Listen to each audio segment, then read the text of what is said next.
Hey, Brian, I have a client doing business in Mexico, and they formed a Mexican corporation, but I received a call today from his accountant, and he's worried about the complex, controlled foreign corporation tax Oh, return yeah.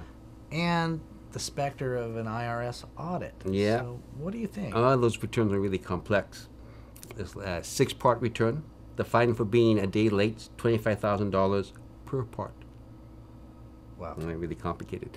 And the returns had to be done both under tax basis and generally accepted accounting principles with currency translations.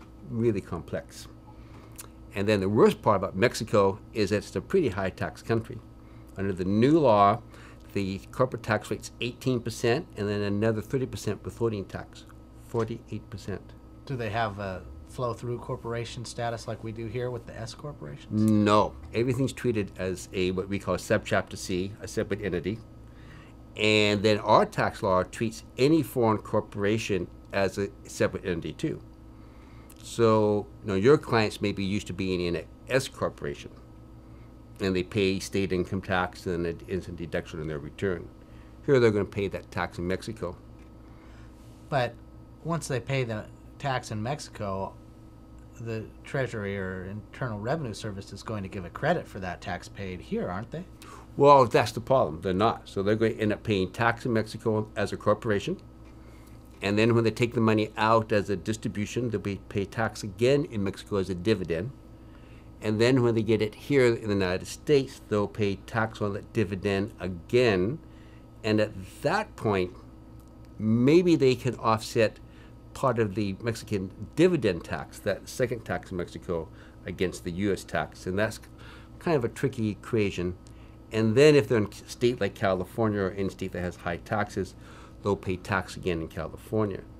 So they can get taxed 3 or 4 times. I remember you talking before about solutions to this, and I vaguely recall something about a dual corporation.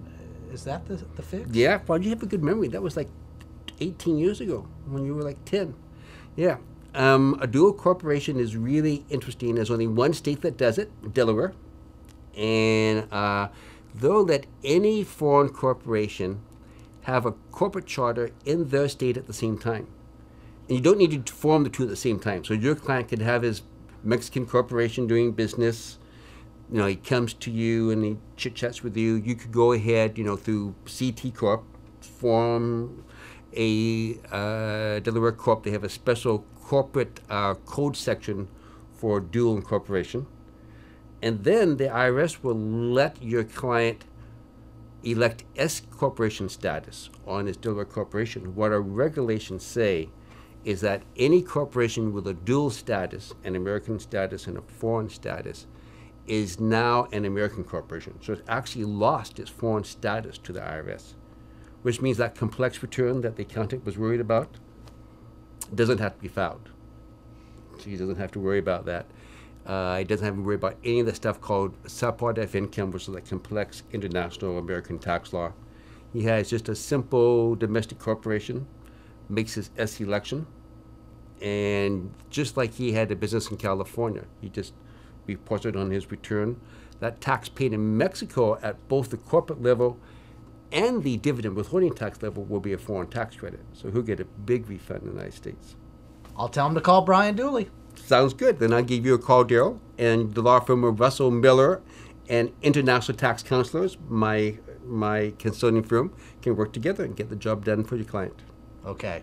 At what number should the accountant call? Oh, good. Thank you. 949-939-3414. And your number is still 949-955-3570.